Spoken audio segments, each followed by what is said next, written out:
Ikemesit Effiong is the managing partner at SBM Intelligence. Is with me here in the studio. I also have Mokhtar Imam, is a professor of political science and international relations, National Institute of Security Studies. He joins virtually from Abuja. I also have this evening Kayode Babayomi, is the AAC chairman, Oyo State. He joins virtually from Ibadan. And of course, I have Jalili. That's Professor Jalili Adebi, is the former worldwide board member, Nigerians in Diaspora Organization. He joins from the United States virtually. Gentlemen, thank you for your time. Thank you so much for the opportunity, Mr. Dapo. All right. Let me start with, you, Mr. Kayode Babayomi. I know that yesterday you did put up a post saying that you and your team, your group, will go on a protest, a Take It Back movement protest against insecurity in your state. There were a series of protests in Oyo State today. A part of the protest also organized by the Oyo State chapter of the Nigerian Union of Teachers. I just want to ask, for you, do you think that the protest that you are part of today has driven the point, and what next, quickly?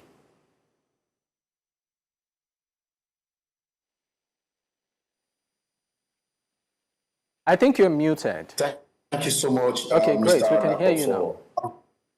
Okay, can you hear me now? Yes, we can. Please go ahead. Can you? Thank you so much. Thank you so much for having me this very beautiful evening. Yes, we came out en masse this morning to stage a protest for the release of the 43 abducted kids, children at Orire local government, and also to demand the release of all the teachers that are in captivity, and also to put a stop to insecurity in Oyo State. Our protest today has passed its message, and the message is clear to the government and to the people of Nigeria that all what we want is that we want the kids to be released, we want the teachers to be released, we want Oyo State to be safe, we want Southwest to be safe, and we want Nigeria to be safe. A situation whereby citizens, Nigerians, cannot go to bed with two closed eyes. We don't want that kind of situation. Our people, our children, our teachers, they are not goats, they are not rats, that the terrorists can just pounce on them and get them killed at any point in time. We understand that these are the failures of the government. These are the negligence, on the both at the state level and at the federal level. And it is so sad that at this very point, at this world of highly tech, world we find ourselves, that the federal government of Nigeria are planning to make use of a primitive methodological approach in combing the Old Oyo Park by recruiting 1,000 guards, forest guards. Recruiting 1,000 guards is just as if another, or let me say, an advance of a vigilante. And I can tell you politically that they are only trying to give Sunday Igboho, another chance for him to beat, and also for them to use him for 2023 election. Before we get into, I will definitely come back. Mr. Dapo, what happens to drones? What happens to drones? A situation whereby a country like Nigeria will still rely on old ways of tackling, insecurity. I can tell you that will never work, and it is, from political angle, I'm saying it is mere political, because a serious country would deploy hundreds of drones to tackle this, this menace ravaging the country. But it is so sad that our government still relies on primitive ways of solving problems, old ways of solving problems. All right, and I can tell you, with the state of things, that will never bring a solution to the problem. Let's of course, for now, let's move away, a bit of detail from the political, aspect of all of this, and look at the matter at hand. Let's bring it here to Lagos. Ikemesit Effiong is the managing partner of SBM Intelligence, and I know that SBM, you work with data. So let's of course do that right now. Let's look at the data when it comes to abductions that we've seen happen, across the nation.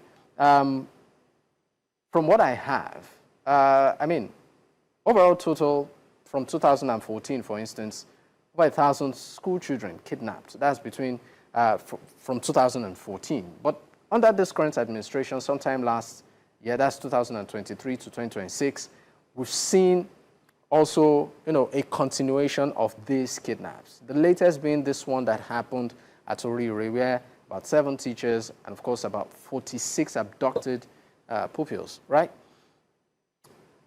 Looking at the numbers that you've researched on and where the nation is right now in terms of security, how dire is the situation?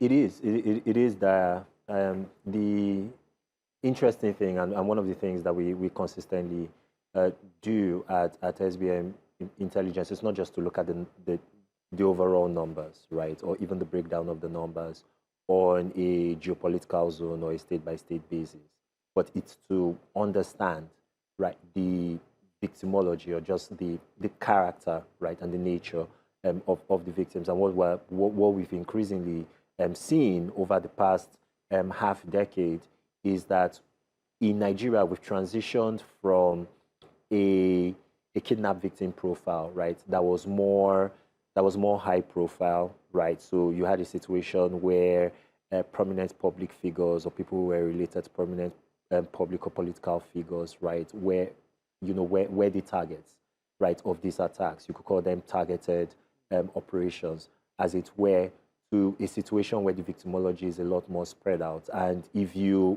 looking at this just solely from the standpoint of the perpetrators of these heinous activities, right, unfortunately, defenseless pupils, right, and students, as well as their teachers, represent sort of almost the perfect victim, as it were. They are more readily accessible than people who provision better for their securities.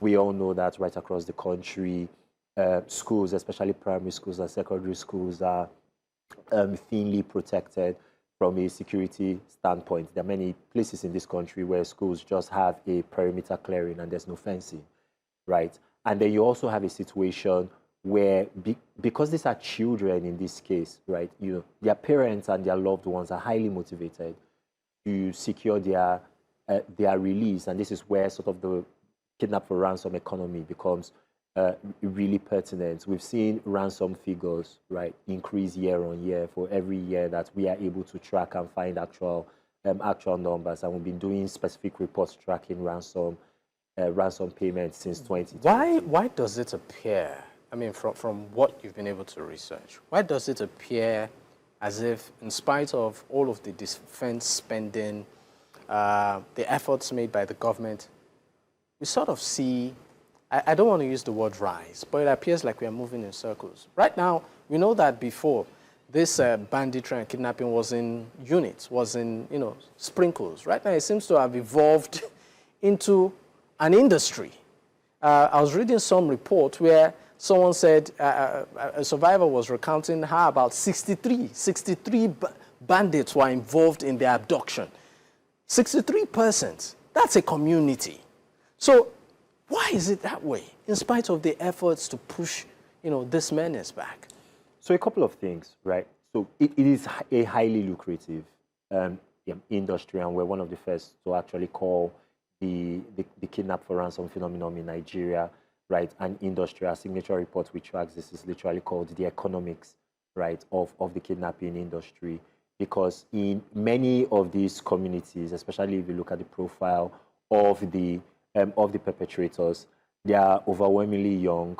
They are from very socially deprived circumstances and backgrounds, as it were.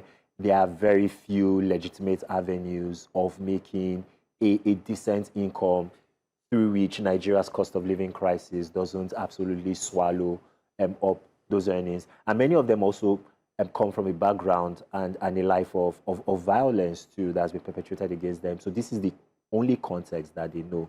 So that's part on the one side. The second point that you make about defense spending, I think, is also important, because if you look at what we actually spend on from a security standpoint, and one of my favorite statistics is that the security component of Nigeria's budget has increased every year since 2015, right? Yeah. So you can't necessarily say it's for a lack of resources that we are not getting a handle on the situation. But a lot of our spending seems to be concentrated more on hardware, on sort of kits, and a little bit of infrastructure.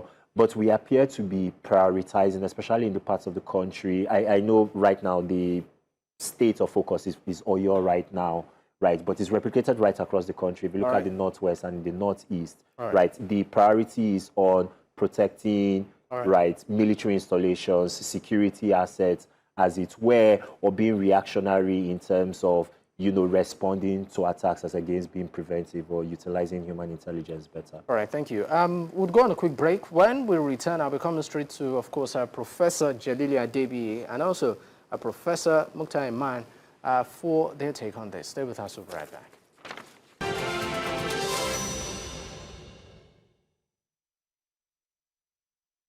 You're still watching Politics HQ on News Central Television, and of course, we're looking at follow-up conversations around the Oyo students and teachers abduction. I still have my guests with me on the program this evening.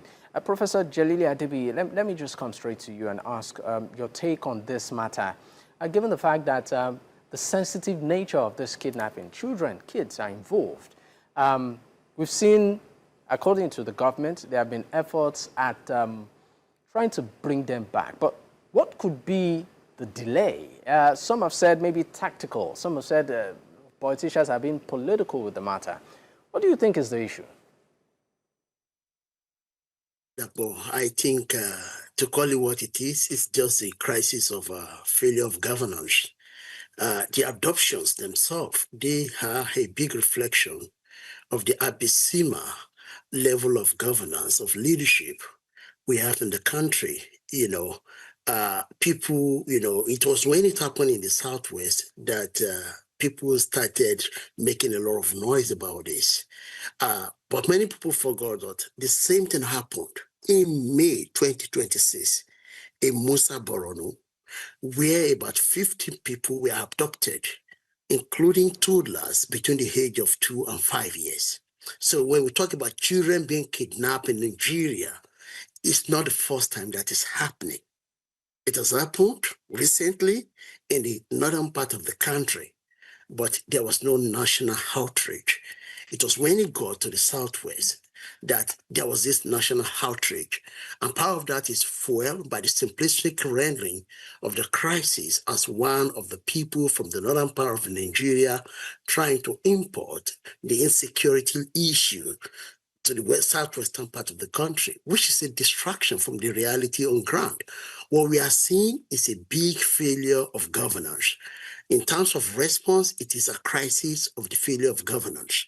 And for somebody like me, who knows a lot about Oyo State, back in the days, 2013, when I was jumping from one local government in Oyo State, 1 year, to the other local government in Oyo State, I was wondering that somebody could just come in here and literally kidnap all the kids in a particular school. And you can do that. You can take out 500, 1,000 kids without anybody stopping you. Why? The schools were located in highly vulnerable places, no safeguard in place. So the problem was waiting to happen. And eventually the problem did happen. And that is why the first thing we need to take seriously is by framing it as a crisis of governance. We cry, there's this emotion, something needs to be done. The government will do what they've been doing all along. Pay ransom.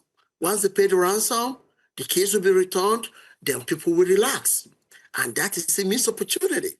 Because there was a time the government also put in place the Safe School Initiative. Billions of naira. Mr. Dakbo, 145 billion was budgeted for the Safe School Initiative between 2023 and 2026. Of this amount of money, if I'm not mistaken, about 6.2 billion naira was meant for the Nigerian Police Force. About 3.4 billion naira was meant for the civil defense. About 2.25 billion naira was meant for the defense itself. And about 4.4 billion naira was meant for the administrative aspect of it. Guess what? About 590 million naira was meant for the Ministry of Education, and about 4.5 billion or thereabout was meant for the administrative purposes. What happened to all this initiative? What happened to this money? Our viewers may want to know. For 2 solid years, 2024 and 2025, not a single dime was released for the purposes. Why? I mean, you've raised some really pivotal issues here, Professor Jalili Adebi. I'm going to come back to you. Let me bring in Professor Mokhtar Iman to also speak on this matter, particularly the efforts or the involvement of the government in all of this. You talked about money is being earmarked for school safe school initiative. Aside that, we also spend so much on security across the country, but here we are. We saw what happened just over the weekend. To the government sent, the president sent a high-powered delegation to meet with the families. This is not the first time, but again, it seems to be a circle. What are we getting wrong? Thank you very much for having me on the program. Well, it's a combination of factors. No issue has a single cause. All social issues, as right now, are multi-layered, they're multifaceted, and they're multidimensional. And of course, addressing the situation will also require a similar approach. It is an unfortunate situation that we've witnessed this much napping. As a matter of fact, the World Bank, Bloomberg, and other global institutions have ranked Nigeria and the entire Sahel the most dangerous places in the world, which is a drawback. But it is unfortunate, but of course, it's a reality confronting us. Quite frankly, efforts of government have not yielded any significant result. That is owing to the statistics that my co-discussants have rolled out. We find that from April of last year up to May of this year, the spate of kidnappings have increased. You know, they're running into the millions. This is including school children and those out of school and grown-ups that have fallen victim to this unfortunate situation. We see a ransom economy that is burgeoning. We see people finding themselves being incentivized. We're talking about the non-state actors, the violent guys who are carrying out this dastardly acts. About 2.1 trillion has been paid in ransom in the last couple of years, and we're seeing that number growing exponentially. This places a single household out of the 65% of the entire population that have been kidnapped who had to pay ransom at about 2.1 million for every household. This is unbecoming. It is something that the government needs to do a lot more. We see efforts of government in various places in terms of human intelligence, in terms of geospatial intelligence, and so on and so forth. Initiatives such as Operation Burst, for example, which is a joint task force in Oyo State. I was in Oyo State a couple of weeks ago, and we're trying to interrogate these same issues to understand the underlying factors. Reality is, you see, funds are not necessarily channeled to the right, places where action needs to be carried out. What do you mean? Sorry to interrupt you. You said funds are not necessarily channeled, in the right places. Yes, I believe what you are insinuating is square pegs and round holes. What exactly do you mean by this? It's not necessarily. Yeah. So one of the things that government must do, can you hear me? Yes, please go ahead. All right. So, so we see the thing about the entire security architecture is to ensure that, first of all, you have the manpower in place. Second of all, you must ensure that the equipment are rigged and are sufficient and are available and are sophisticated, or much more sophisticated than those of the individuals around these areas, you know, the fringes of our countries who are giving us headache. The first issue is with the manpower. Rwanda, for example, is a country of 14 million people with a policing population of 2 million. Nigeria is a population of 300 million people, give or take. Yet we find that our policing population is not up to 1.2 million, the entire population. Kano State, for example, has 44 local governments, and you have less than 40,000 policemen in Kano State. That is, you know, it doesn't measure up. That's for one. Secondly, recall that the entire Old Oyo National Park area is an area with a land size of about 1,000 square miles. That's massive. And for a country that has over 2,000 porous borders, including that around the Barakba, Kogu, and so on and so forth, recall also that these are flashpoints where places like Para, for example, are inundated with issues of and so on and so forth. Right. So you can see the influx coming into Oyo State. You also share a border with Cameroon. And so a lot needs to be done. We have seen that from raids that have been carried out by security operatives, that most of the people who actually, you know, perpetrate these acts are foreigners. And so we need to do a lot more in terms of data, in terms of channeling resources to the right places. Like one of the my co-discussants mentioned, 144 billion naira has been expended on the Safe School initiative. I'll definitely come back to you. I'll pick up from there in terms of spending and direct my question to Kayode Babayami. Now, Mr. Kayode, of course, part of the things you did try to nibble on in your opening remarks was you talked about the 1,000 forest guards that, of course, Mr. President has asked to be put in place to retrieve these children. Really, some have said, you know what, it's a step in the right direction, even though there are reservations. But let's look at that conversation around state police, which has lingered for a while. Do you think that maybe if the state police had been implemented, this might not have happened? Thank you so much. I've said it on this same program a couple of weeks ago, that here in Oyo State, we already have a template for state police, which is Amotekun. And I said it clearly that Amotekun in Oyo State has been reduced to mere bouncers. So if there is a new direction you said, sorry, I'm going to come in there. You said the Amotekun Corps in Oyo State have been reduced to mere bouncers. Yes. Why do you say that? When you see Amotekun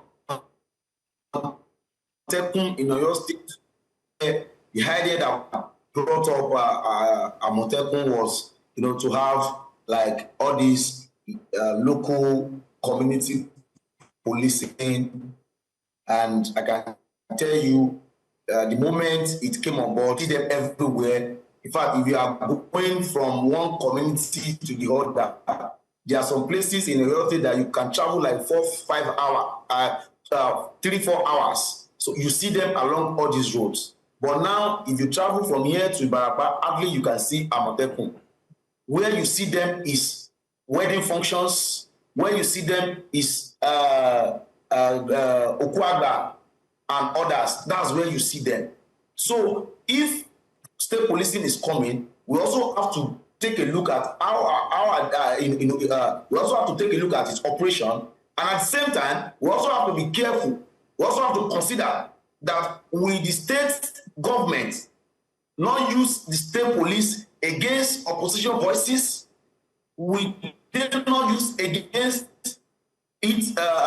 We did not use state police against other political parties, activists, journalists, human, you know, all and all. So these are the questions, because we can't just say, okay, we need state police and we quickly rush into it. Like I said, there's a template here in Oyo State. All right. What is the outcome? of Amotekun. Nothing on that. And at the same time, if we are talking about policing or no policing, how would what is the height or the level of their operation? Would they be heavily equipped? Like I said, all right. July last year, the state government purchased 7.4 billion aircraft. Till today, they launched, in fact, they had a ceremony launching that aircraft. But we've not seen that aircraft flying. We've not seen any surveillance. I'm sorry I have to interrupt you. I'm sorry I have to interrupt you so that we can go. These are the questions that we need to. All right, so that we can go on a quick break. When we return, of course, the conversation continues. Stay with us. We'll be right back. You're still watching Politics HQ on News Central Television, and of course, we're looking at the Oyo State, of course, kids, the students and their teachers, the abduction and matters that, or developments around it. I still have my guest with me. Let's come back to our Lagos studio where I have that's Ikemesit Effiong, is the managing partner of SBM Intelligence. It's great to still have you with me, Effiong. Thank you. All right, let me just ask you,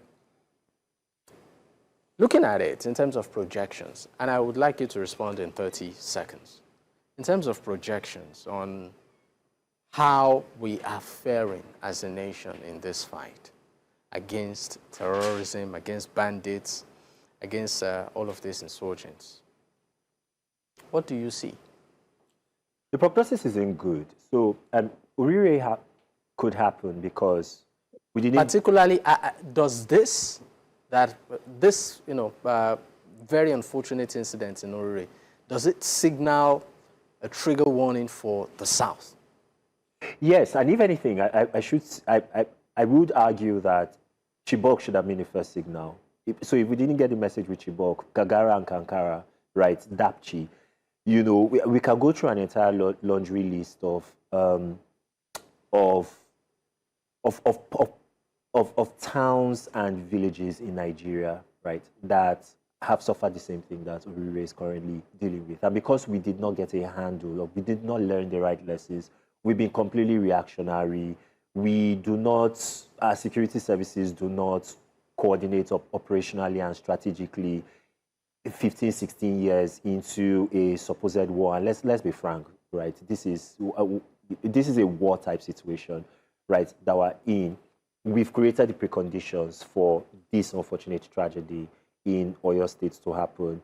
And with the way the conversation is evolving, with sort of the blithe half measures, right, which government appears to be instituting in getting a handle first on this, but also the wider issues, I don't think the prognosis, right, going forward in terms of how we manage security in Nigeria is going to improve significantly. Let's not forget, all right, there are no passport and visa checks between Urire and where we're seated, or any other part of the country, the south, the southeast. So that's something to keep in mind. This could be your community, right, next week or next month or next year. All right. How about you, Professor Jalili? What do you see? And I mean, so far, what are the takeaways? What do you think can be done urgently to sort of prevent a further occurrence of this very unfortunate incident? Mr. Dapo, there is no immediate quick solution to this problem. It's a problem that built up over the years. We need to stop wasting our outcries. We need to move away from passive complaint. It has not saved us. It's not going to save us. What we need to do is to weaponize our collective fury and target, root out the absolute basis of this nightmare, the corrupt, incompetent leadership that feeds Nigeria's security collapse. What I'm advocating for is that we need to come together as a collective and build a movement around this crisis and use it to shape the outlook of 2027 elections. We need to vote credible and responsible leadership that privileges service over wealth accumulation across all levels. It's the root of the crisis. People go in there, they pay guys to rig elections for them. They provide them with ammunition and all kinds of things. They get in there, unemployment massified, hopelessness become the reward for hard work in the country. What do you expect, Mr. Dapo? We have enough recipe that we keep this situation perpetually. The only way we can stop it is to come together as the victims of leadership carelessness, irresponsibility, and just tackle it head on. We must not miss this historical turning point. If we miss it, Mr. Akbar, I'm sorry. The situation is there.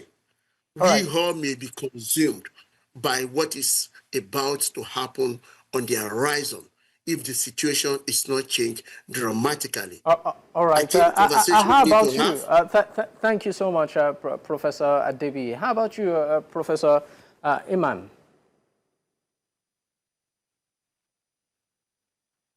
Okay, I think we, of course, have lost connection there with Professor Kaude.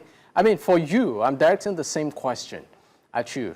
The elections is just around the corner.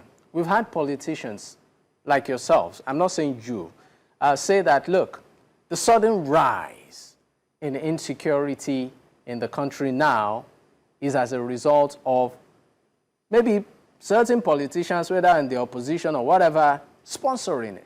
As a politician that you are, how do you respond to allegations like this?